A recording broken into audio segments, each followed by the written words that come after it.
All right, folks, thanks so much for coming. And we've got what I hope to be is a fairly interactive huddle today.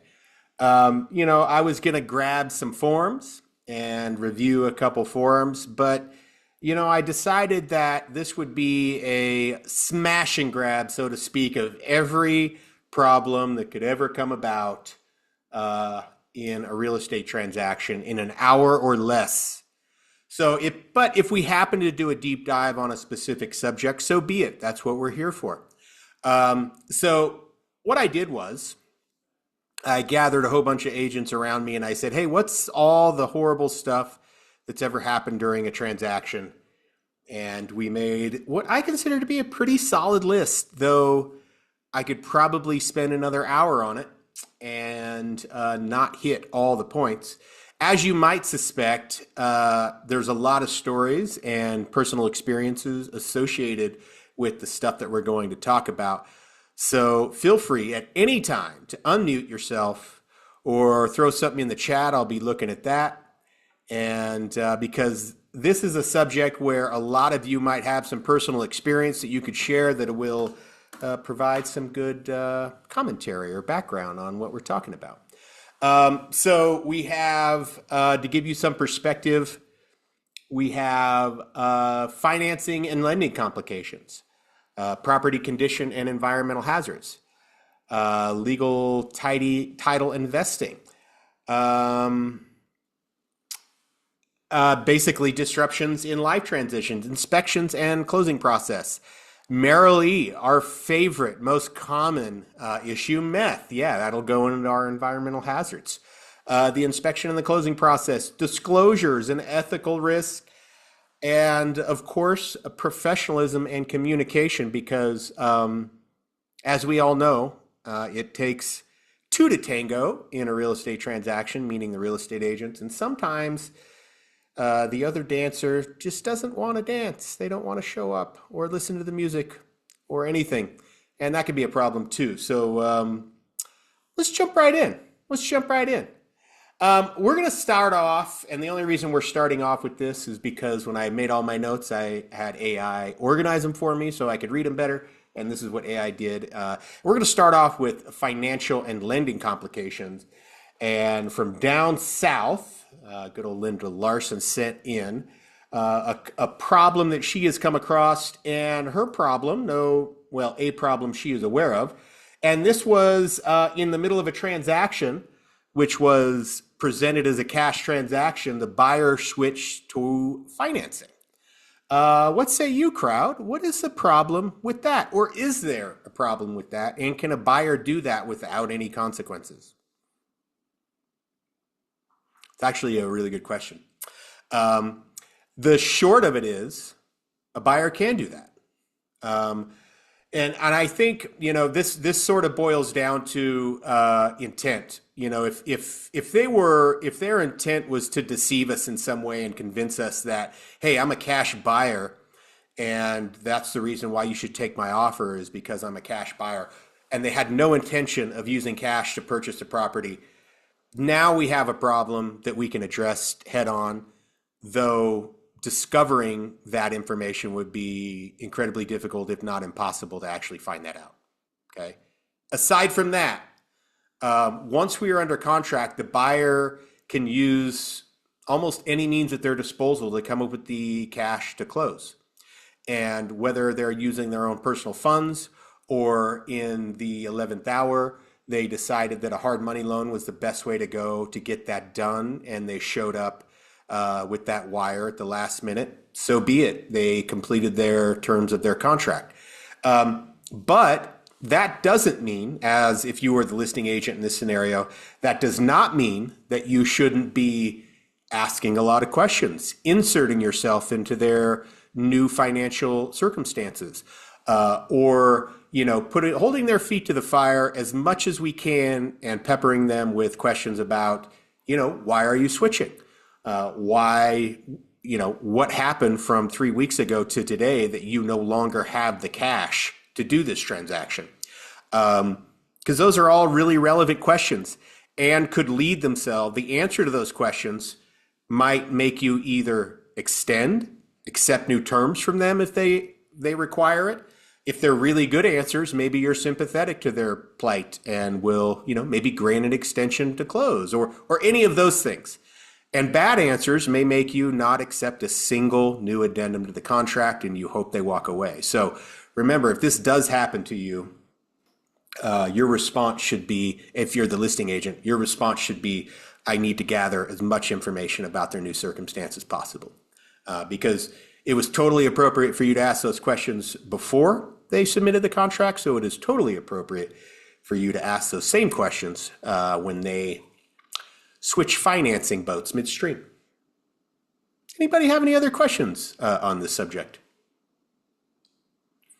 Let's also talk about something that is a problem, lending shift. We talked about this. An agent in the Logan office experienced a buyer switching lenders in the middle of a transaction, which, I think that's much more common scenario and can cause, let's just say it, quite a bit of stress to the transaction because we're not confident that this new lender is going to be able to close in time.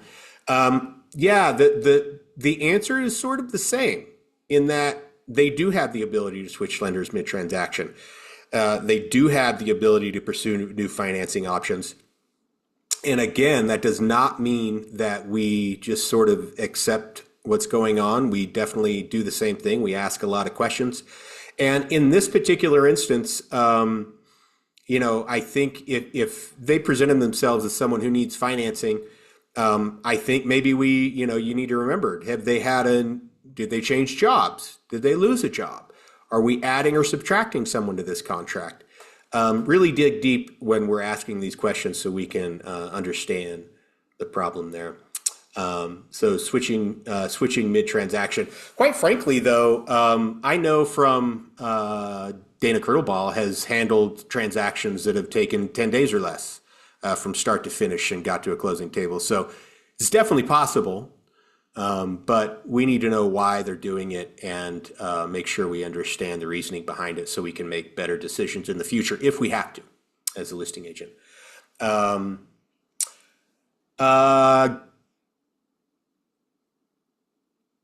Handling gift money. Somebody talked about gift money as one of the problems they had experienced in the past. I think they did it from the perspective of a buyer. They represented a buyer, and somebody who was planning on gifting money decided not to do that gift at the last second.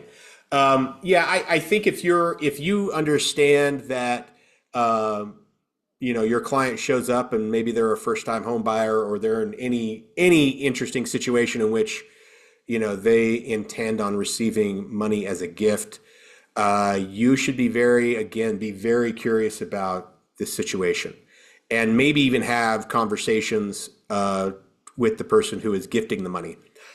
You can also, I think it's okay to pass the buck in this scenario to the lender who's involved, so they're making sure that they can track down the source of this.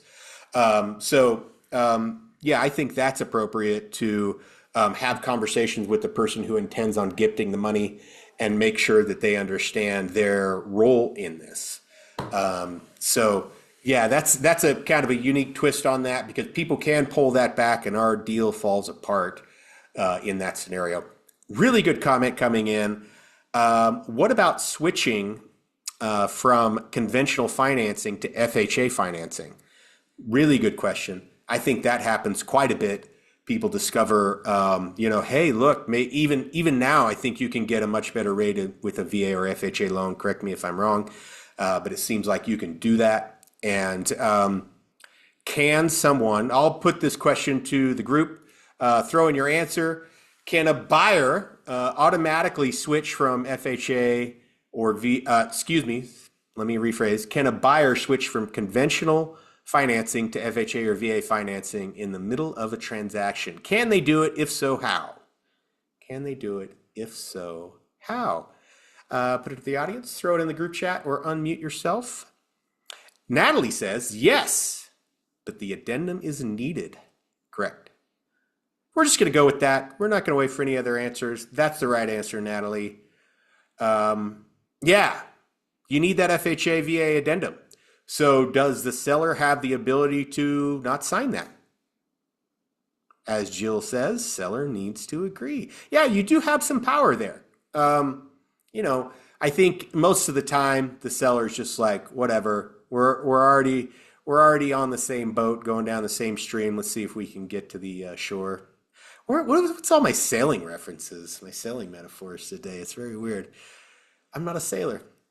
Yeah, so I think most of the time they just agree to this new addendum, and you move about the transaction. Though I think again, if you're the listing agent, it's important. This is a lesson that my dad taught me about negotiating, and he taught me a lot of lessons, and a lot of them I don't listen to. Some old school stuff that I don't believe, but this one I do. And this pertains to simple negotiation strategy, maybe the psychological effect of it. Whenever possible, never simply agree to a term without proposing something in return. And don't think it has to be of equal value. Just get something in return. Okay, something, even if it's consideration or hopes and prayers or something other than, yeah, we'll do that. Catch you later. Because it does set the stage for if we have to come back to the table and somebody wants to come back and ask us for something, they don't have the immediate perception that this is just going to get done, right? It's just going to get done, no problem.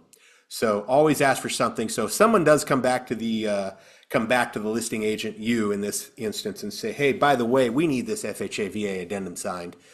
You say, what? I don't think so. I mean, maybe, but you're asking for something. Try to get something back in return, right?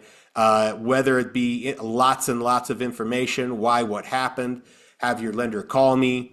Let's have a real discussion about that. Don't, even if you know for a fact you're just going to accept it,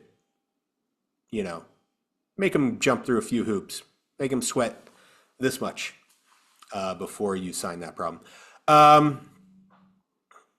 Let's see. Jill says the only problem might be that there are obvious FHA repairs that the seller is unwilling to do. Yeah, that's actually a really good point. Thank you so much for throwing that in there, Jill. I wasn't going to think about that. Yeah. So let's start over. If you're a listing agent and they are a conventional loan and they are switching to FHA VA financing, the first question you should be asking yourself is, are there repairs that they might request? Do we have peeling paint? Do we have the things that the FHA or VA appraiser is going to call out? You better figure that out before you agree to it, because you just kicked yourself in the butt. So, yeah, we don't just, but it also goes hand in hand with, you don't just sign that immediately, right? We do our homework. Thank you, Jill. You saved us on that one. Hey, Mike. Really great reminder. Mike. Oh, hold on one sec. I think it might be me, but I am not hearing. It's Alexis. Does everybody hear Alexis? Oh my God. Hi, I can hear you. Hold on. One sec. I try now, Alexis. Okay, thank you. Can you hear me? Yeah. Okay. So in that situation you just said, if they want to switch from conventional to FHA midstream, can you say, yes, we'll do that, but we're not willing to do any of the repairs that would go along with that? Absolutely, you can do okay. that. Absolutely. But you couldn't, I'm sorry, if you had agreed to the FHA at the offer. No, I mean, you can negotiate, you can pre-negotiate in that form how much you're willing to do for repairs. But never thought of that. Okay. Yeah, in a lot of ways it goes beyond that, in my opinion. Like there's a roadblock to a successful closing when that happens, simply because the repairs exist. Okay. Right? If they exactly. call them out, they have to be done or you don't close, is the scenario. Right. So that's the bigger problem, in my opinion, than just a simple amount that has been agreed to. Okay, thank you. Yeah, and the other considerations that I think we would talk about beforehand, like if we get a lot of you vets out there will have the instinct already that, hey, we've got an FHA, VA addendum. seller, here's the potential problems with accepting this type of financing, which, Okay. the inspection is greater, they might call out repairs that we need to do. The FHA appraisals attached to your home for so long, all that conversation goes along with this. And we may, because we're in the middle of a transaction, we get this new addendum. We might not have that conversation because there's so much else going on, right? And we might be a little stressed about this new scenario because it doesn't feel good. Jill says, what if it's flagged for a new roof, right? Then you don't close at all. You don't close at all. Ah, Barbara says, also, if you move a closing date up, you need to coordinate with the lender and title company to get updated payoffs and time to do so. Some HOAs are not very fast. Yeah, very good advice. Yeah, that you're busy, you get busy, you get new addendums, and then 3 days later, you forgot to update everybody in the transaction, and all of a sudden, you have to pretend like you sent it, and you didn't get the email. I swear I sent the email, and you lie a little bit to try to make yourself look better. You shouldn't, but sometimes you just do those things. It's a little teeny white lie. Yeah, that's what's going on there. So anybody have any other questions on this one? Switching from FHA to VA financing mid-transaction. That's a stressful one, and it always kind of ticks you off too. It feels like, how did you not know this 2 weeks ago? Like, you knew everything that was going on in the financing world, and in 2 weeks you decided that this is different now. Doesn't make a lot of sense, and it's sort of irritating that they didn't consider everything to begin with. Yeah. So there you have it. Let's see. Let's talk about dealing with appraisal shortfalls. I feel like, for starters, I feel like in my career as a broker, I don't know that I can count on one hand how many times appraisals have been successfully challenged. What say you, Sharon? You would have some perspective on this. Or if anybody has successfully challenged an appraisal, please throw it in the chat or unmute yourself. Sharon has successfully challenged an appraisal. Congratulations. I have. Some just don't lie down and take that. I think the review is frequently in order, and I was able to get comps and show an appreciation of value from some of the comps that the appraiser had used and how the market had gone up in value since he had taken the sold comps, and he readjusted his value and we met value. So, dig in and see what you can find for the appraiser on a review. Yeah, I think that's the best answer. Let's also approach this from, you know, regardless of the party that you represent. I think in both instances, both parties want this to appraise for what you've already agreed to. Everybody wants it to appraise. And if that's the case, and you're the real estate agent earning your money, you, if you're the real estate agent earning your money and hoping to retain a lifelong client, you need to step up and do the work and show them that you care about this and you're willing to spend a lot of extra time, dig deep, get into the weeds, and fight for this transaction. I think it goes a long way that you're even doing it. So Sharon's advice is really good.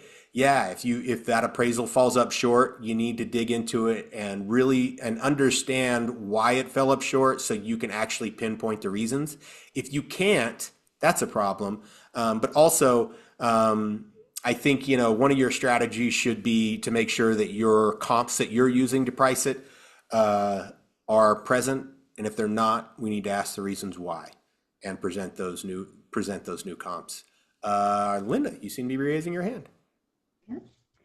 So I like to leave the comps and a list of improvements with a dollar amount and any notes, because I had one where the homeowner had it appraised before they listed it, and then I pulled the comps and the number was different. And the difference was the builder. On this side of the neighborhood, it was one builder. On this side of the neighborhood, it was a builder, much higher quality finishes. The most recent sales had come from this side. And so I left him the information and he said, thank you for that. And it made a big difference. Okay. Good segue. Barbara, are you asking, are you telling, can and should you meet the appraiser at the property? Are you asking or telling? I was asking, but Oh, Jill had a great answer. okay. Yeah, I I didn't think know. I didn't know if it was one of those things where, you don't want to get in trouble for whatever. Who knows? You get in yeah. trouble for a lot of things, and just avoiding that. Yeah, I think I think leaving and providing comparables is always a really good idea. Because listen, why not throw in a little bit of influence if you can? Like if you're feeling really good about your comparables and you're feeling really good about your pricing, why not try to influence that? There's nothing wrong with it. I mean, the problem lies in calling this person, maybe threatening them, offering them a bribe. That's the problem. But providing comparable data is not a problem. You should To be me, doing it. truth That's your is job. truth. Truth is Yeah. truth. And if they don't know, they don't know. But if you know, why not Yeah. tell? Yeah. And quite frankly, like I would guess that a lot of these appraisers actually really like that. It reduces their research time because they don't want to look stupid. Who wants to look stupid, right? And they don't really even know us anymore. Like we don't have those types of relationships that maybe you used to quite some time ago. And so they want to do a good job. Most people want to do a good job, and so they're gonna review the comps you leave them. But maybe if they see that your comps are accurate, they're just gonna stop your search, which is what we want. Mike, Yeah. are you saying like, do you need to go there and meet them and give them the comps, or is it okay to leave them out on the table for them? Either or. Yeah. Do you Yeah. think it matters? Um, maybe Jill thinks it matters because she always meets the appraiser there.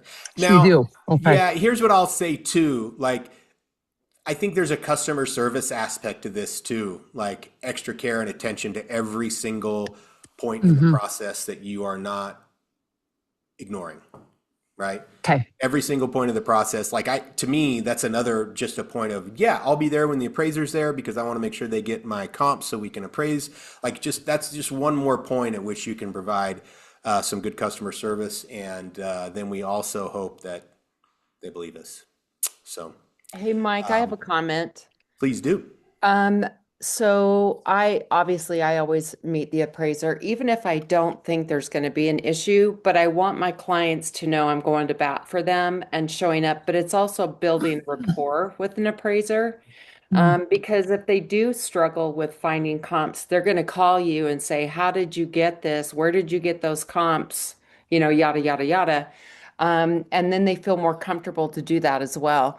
I did have a unique situation where I had a unique property that there were not any comparables in the county. And so I was struggling to pull comps myself. So what I did is I provided the appraiser a cost approach, which is what an appraiser would do if they can't find comps either. So I had Chat GPT help me with the cost approach and provided it to the appraiser. And he said, "Why are you giving me this?" And I said, "You'll see when you go to do your appraisal comps, you're going to need this cost approach." And he definitely used it. So it kind of saved my butt. But like they say, you've got to think like an appraiser, not like a realtor. Okay. I love that comment. Yeah, that's digging deep. Imagine if you did that for your client and you won. I mean, you look like $1 million. You'd look like $1 million. Natalie says we had an appraiser that was from Utah County and didn't know Davis County. We got it corrected. Yeah, that's another really good argument for showing up and actually meeting your appraisal and being curious about, or your appraiser, not your appraisal. Can't meet your appraisal.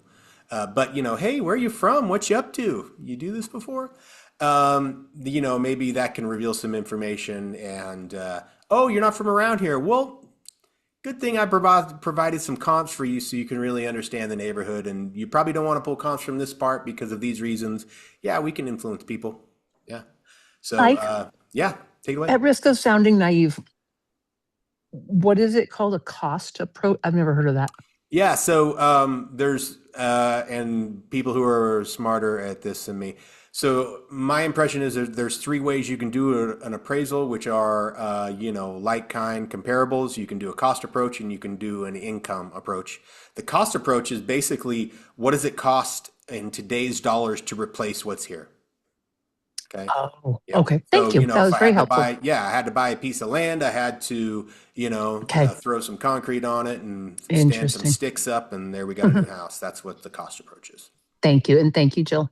They also include the depreciation because obviously the home's not brand new, but they're going to do a cost Mm. approach as if it was a replacement as a brand new home. So they do a depreciation on it on top of that. Yeah.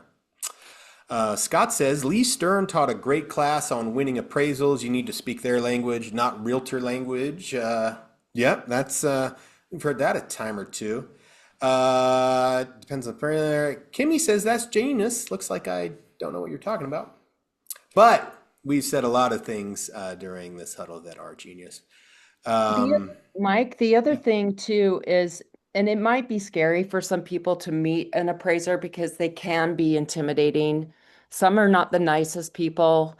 And so you want to go, you know what, I'm a jokester. So I'll go in and say, gosh, is this your 10th one today? Or is this the first one you've ever done? Or whatever. And they laugh. And as soon as you get them to laugh, then it breaks the ice. And you can just hand this information, say you can use it or not use it. But this is what I pulled to justify my list price. And we've had multiple offers. And if you want to see the multiple offers, I can provide those, whatever you need, and have a nice day. I don't linger and pick and prod with them and say, so what do you think? And, whatever. I get in there, do my business, and I get out. So Yeah, don't be afraid to do it if you've not done it yet. Yeah, I really like that. I really like that approach. You got to buddy them up, and and I think there's many occasions where an appraiser might even be standoffish, like, "Hey, what are you trying to do here?" And Kimmy's comment was Jill's cost approach was genius. I agree, Kimmy. Kim's cost approach was genius. Linda says we had an unprofessional appraiser. Glad I was there. He nearly missed an entire bathroom. I will say this about appraisers. I don't believe in stereotypes. Let me just be very, very clear. I'm not a stereotype person. I battle it all the time. But VA appraisers, you know what I mean? And I don't They've even think all I been need to great. finish. He was just special. He was, Yeah, and I don't think I need to finish my description of that. I think everybody knows what I'm talking about. Not that it's a stereotype, because again, I don't believe in stereotypes. But VA appraisers, am I right? Okay. So, yeah, soften them up, butter them up. You guys are all really good at that. You're realtors after all. You're realtors after all. Okay, good subject, and exceeding regional limits. I think we've covered financing and lending complications pretty well. Just for perspective, I have like 6 of these categories with several items in between. We've covered one in 30 minutes. Let's move on to everybody's favorite property contamination and environmental hazard, methamphetamines. We talk about this problem quite a bit, and it is a universal problem that knows no price range. This is not a low price range or a high price range issue. This is literally every single price range that you can imagine. Everybody's doing it. It's been the rage for quite some time, and it can be a serious problem. So, and in fact, let's paint the picture, and I'll throw this one to the crowd. Let's say you get an inspection done, or you get a meth test done, and it comes back at 0.4. What say you? What are you gonna do with a 0.4? Scott says nothing. 0.4. We're not doing a thing. We're ignoring it. Also, what do you? Let's say we represent the buyer. Okay, we represent the buyer in this scenario. What are we going to do? What are we going to say? 1.0 is the sort of the limit. 1.0. So this is 0.4. It's under. Yeah, so that's the correct answer, Barbara. There is no range. Above one is too high and they report it, and below that you do not have to disclose.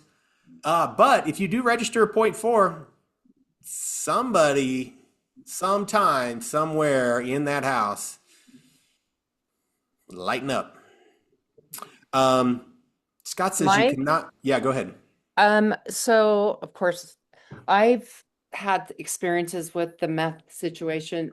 I always encourage my clients to do a meth test, because even if it's a lower level and they don't really care, they don't see the harm in it and all that, that's fine. But when they go to resell, then they're going to be the ones with the price tag to fix it. So I always try to recommend them doing it in advance so that if it's clean, it's great. And if it's not, you get it fixed because you don't want to be the one with the tab fixing it when you decide to sell it. Yeah, that's a really good point. One of the reasons, I used point four was because it does paint kind of a tricky problem with you as the buyer's agent. And how do you approach that situation with your buyer? Because it's not easy. Because we know now that somebody's smoking meth in that house. We know it. And people are uncomfortable with it because we just literally tested.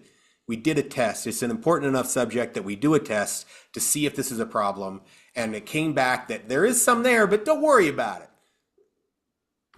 Trust the science, because that phrase always works, right? Yeah, it's sort of the technical aspect of it is, which I think Scott is correct. You cannot clean it necessarily at point four. You don't have to disclose it technically. Okay. Let's say the seller knew it was point four. Well, hold on. I don't actually know that to be true. Pretend you didn't hear what I just said. So that's sort of a problem. Like it's not at point one, we have to report it to the county and we don't have to report this. So the county's saying it's not a big deal from their perspective. But you represent a buyer who's about to buy a contaminated meth adjacent house. I don't know how you would even describe it, right? So it's a problem. I think the bottom line is that you need to have a serious discussion with your client about their comfort level about buying something here. You need to direct them to a professional, maybe have them call a meth remediation company. So someone at the meth remediation company can go, listen, you should or shouldn't do this for these reasons. I'm the expert. And then that message doesn't have to come from you. And then you can follow up and say, how is your conversation with Meth Mob? Did they convince you that we need to do something? Ignore it. And how do you feel about that advice? Okay, great. How do you want to proceed from here? That's sort of my perspective on how you should handle that issue. Of course, if it's too high, it needs to be remediated. We don't close. We don't do any of that. We got to take care of the problem. Hey, Mike. Yeah. I ran into Jody Fay, who used to be in our brokerage a few days ago, and she was telling me a mess story. She had the listing. Buyer's inspector tested 1.1. She brought in meth mob and it was non-detect. So especially if it's a low number around one, never take an inspector's word. They have no certification whatsoever. You have to go to a licensed remediator. Great. I thank you for making that comment. It wasn't my notes, but I think I was going to skip right over it. Yeah, if you do hire the inspector, I'll repeat for effect. If your inspector does a meth test and it's highly likely that your inspector is not officially certified to be doing these things, and there is some detection at some level, I think the right move is to hire Meth Mob or a company like them to do a test, because our comfort level should be with the experts, not necessarily our inspector. Hey, Mike, I have another scenario. I had Yeah. a 80-year-old couple that we were under contract on a condo from a 90-year-old who'd owned it like 10 years. I didn't encourage a meth test back then, and it wasn't as a thing as it is now. So we didn't do a meth test, and then my clients decided they couldn't handle the stairs. So a year later, we put it on the market, and it's a single mom with a son, and she wants to do the meth test. Her agent's saying, don't do a meth test. It's old people. They don't smoke.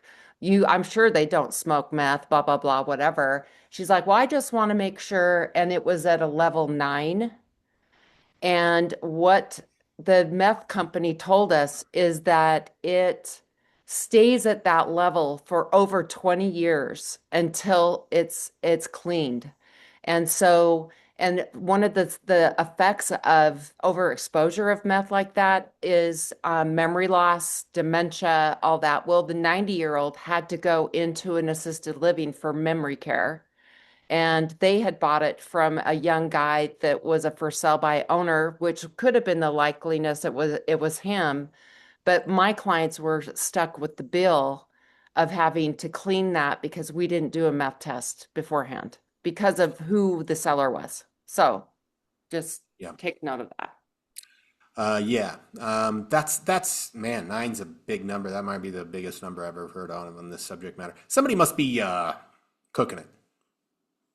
Cooking it at that For level. sure. Yeah. In the Yeah. bathroom.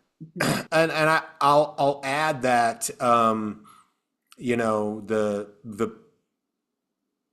I mean, it's a really good subject of encouraging people. It's a really good example to encourage buyers to do meth tests, because you can't make assumptions about who is or isn't smoking meth in the house.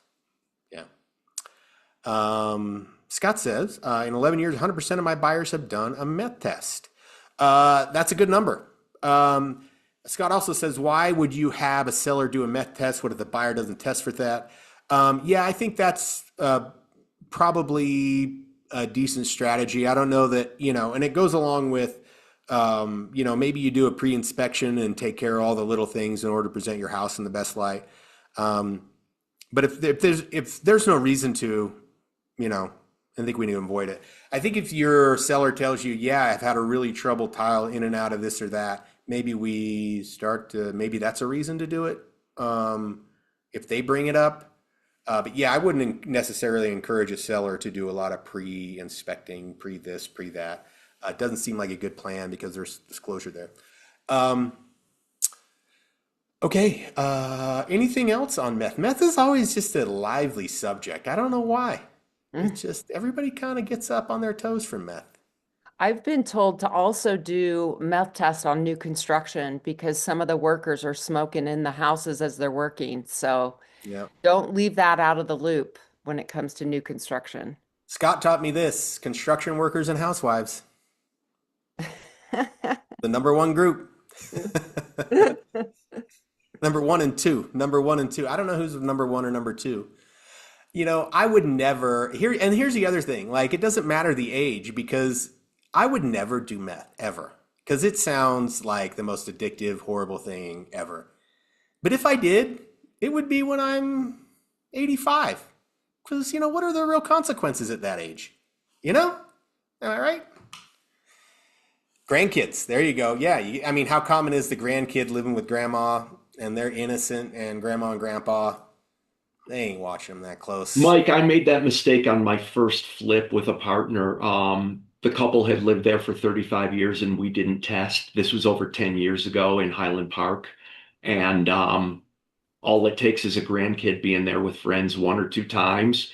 We would have gotten 10 grand off. Instead, we had to pay 1,200 to have the HVAC cleaned. That's when I learned my lesson. Never again. It doesn't matter who lives there. It doesn't matter. Okay. Yeah, it's very true. And price range also doesn't matter. Like, it just, you know, the rich kids and the poor kids, they all doing all the drugs. All right. Let's see. Mold. Mold is a big issue. And for some reason, well, I know the reason. Usually mold is discovered the second a buyer takes possession and, oh, they want to put new flooring down, or they want to do this, or they want to do that. And they start just a teeny bit of work, and they discover mold. What is, and I'm should be more educated on, what are our inspectors doing for mold testing? Is it just a visual inspection? If they see something, then they send it off? Is that all they're doing? I know some of them are doing, you know, the thermal imaging. I think that is a pretty valuable service, that thermal imaging, where they are, you know, looking for wet spots in your house and in your foundation. I think that's pretty valuable, because if there is a wet spot, they're very likely mold. Natalie says they're doing air test. And Scott says, whatever it is, it's expensive. You know that you could say that about almost everything in our world at the current moment. Whatever it is, it's expensive. Air test, yeah, that would be not meth. That's probably true. That's probably true. Yeah, air test. That makes sense. Is that a standard or is that an add-on in the current inspection environment? Sharon's nodding. I don't know what you're nodding about. Yeah, Add-on. There we go. that is an add-on, Mike. And I'm not sure what the cost is. Natalie may know, but it is one of the more expensive ones, I believe. Natalie, do you know what the cost is? Have you had it done recently? I think it's around 200, 250. Worth it. A little bit more expensive. I recently sold a property and was older, and they did everything, sewer scope, everything. It was well worth it. The total cost ran into, well, it was over $1,000. I think it was about 1,300. But if you think about it, the average price of a home, that's a small price to pay that you've checked all your systems out. It's wise to make sure you recommend everything to them and let your consumer decide. Yeah, I think Barbara asked, would you say most homes have some level of mold? Not in our environment. If we were in the South, I would say absolutely. In our environment, I think it's much more rare. but over the past, not 36 months, maybe 24 to 30 months, I have been dealing with a mold issue post-closing that has been devastating to the buyer. The mold issue was over the entire house, just pervasive, so it can be absolutely devastating to somebody financially, as opposed to everything else, right? Natalie says they compare the air sample to the outdoor sample. If it's higher inside, there is an issue. That's interesting. That makes sense, though. Spores floating around, capture them, test them. Okay. There you have it. There you have it with mold. What else we got? On another level, this is not as common, but because we're on environmental hazards, we'll talk about it. The agents up here in Logan were like, talk about wells, septic systems and stuff like that. And I'm like, I'm not from a part of the world that does a lot of wells and septic systems. So, I can ad lib on a lot of subjects and that's not one of them. So we're going to pretend like they didn't say it. Unless somebody, an expert, wants to chime in and talk about wells and septic system. I would say, though, what I can say is you need to have somebody inspect them. How about that? Get those things inspected, everyone, because you don't know what's going on. And if you're buying something with a well or a septic system, you just need an inspection. And then if something goes wrong with the inspection, we find the experts to solve the problem. I mean, I could say that about everything, really. Pretty catch-all phrase, almost. I do want to talk about land for a little bit, and as it relates to environmental hazards. I don't know if you are selling land and it's a large developable piece of land, chances are that anyone who's doing the financing of said land might require or will require a phase 1 environmental assessment. So just be aware that that's sort of a thing. Most of the time it's with a commercial transaction, but it definitely can pertain, like if you're selling a developable piece of residential land and, you're looking at, a lot of stuff, a lot of development going on there, and you can just envision millions of dollars of investments, you're probably going to need a phase 1 environmental assessment. Or if this piece of land simply resides next to an industrial park, or somewhere that contaminants are likely to seep, or if you have a nice piece of land and your next door neighbor is a automotive repair shop that's been there since 1905, you might have environmental problems. Just be aware of that. That's sort of a when it comes up you'll know type of thing. And also it's also one of those things where we probably wouldn't want to order one ahead of time unless you're talking about a larger commercial or residential development transaction. Then maybe you do want to pre-order something like that. All right, that's enough on that. Let's see. Let's talk about major incidents during the transaction. It's 148. This might be the last subject because I think this is a pretty good subject. Major incidents during the transaction that affect the property. So we're talking about flooding basements. We're talking about hail damage to the roof. We're talking about those types of things and how you handle them. The rep C already sort of addresses this in a way. So if the basement floods, and causes the house is worth $500,000 and the flooding in the basement is a $60,000 repair, the seller has the ability, and so does the buyer, to cancel the contract, and the buyer gets to earn his money back. Right? We could start with that. So that's, you should be aware of that.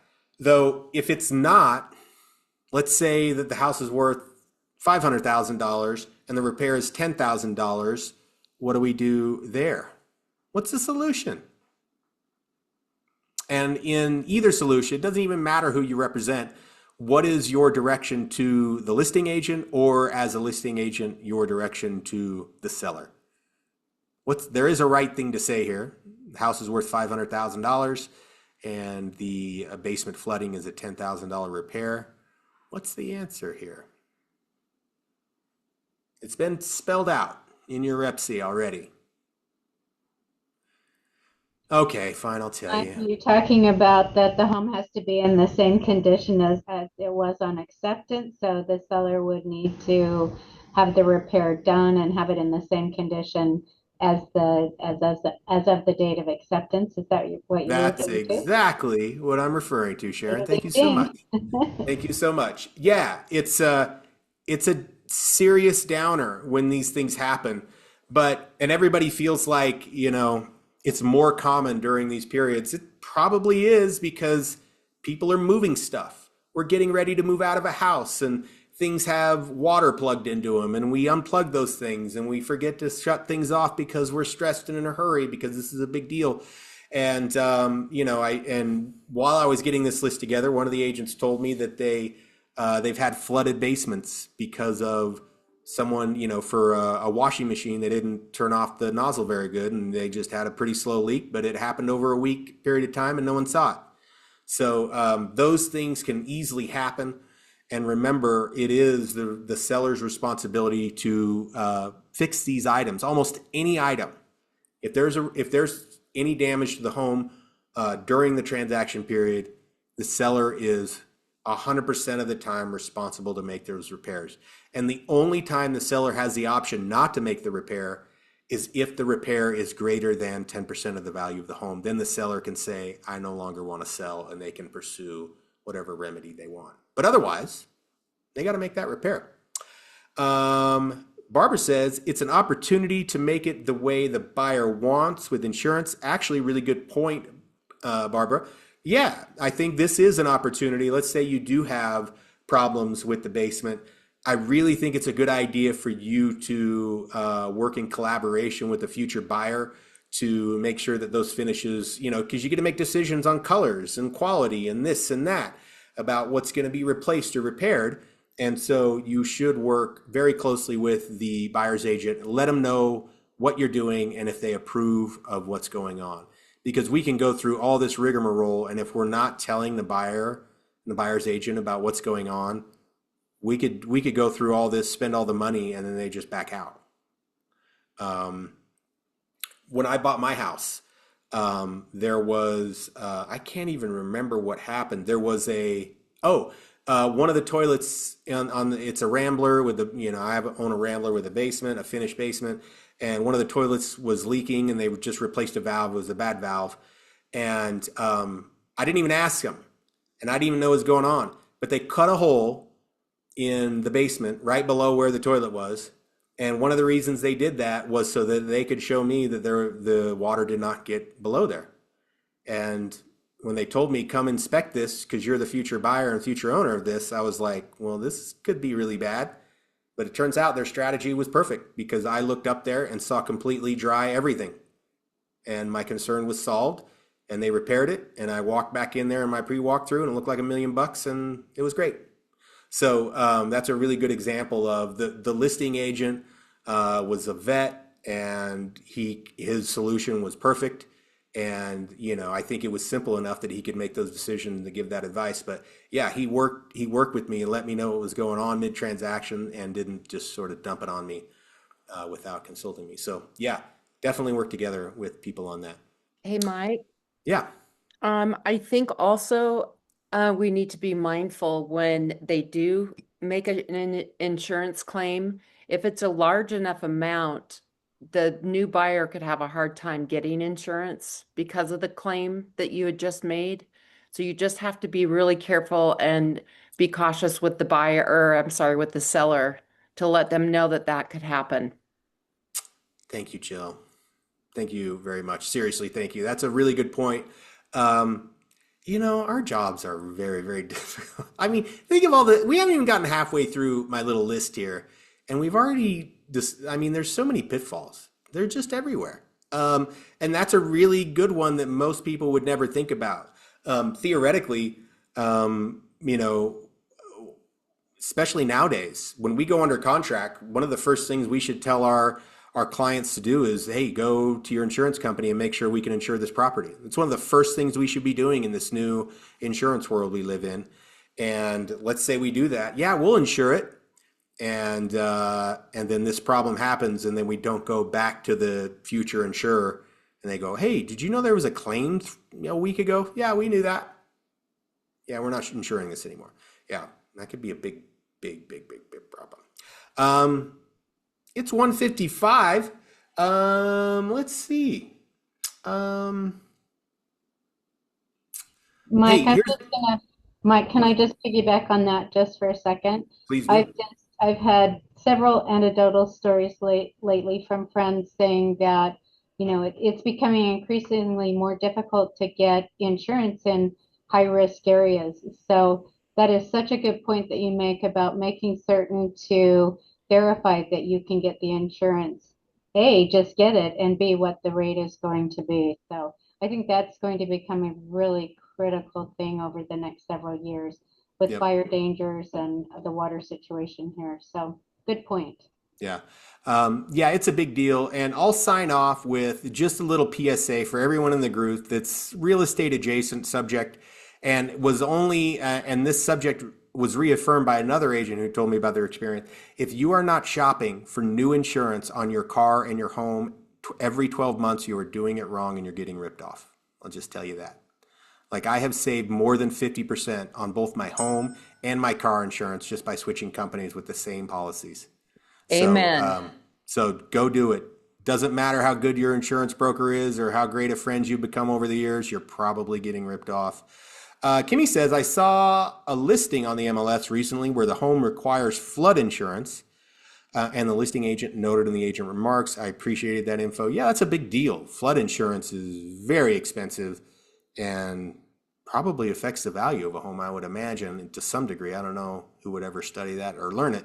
But it's a major added expense. I don't even know how much that is, but it's a few $100 a month at least, right? For flood insurance.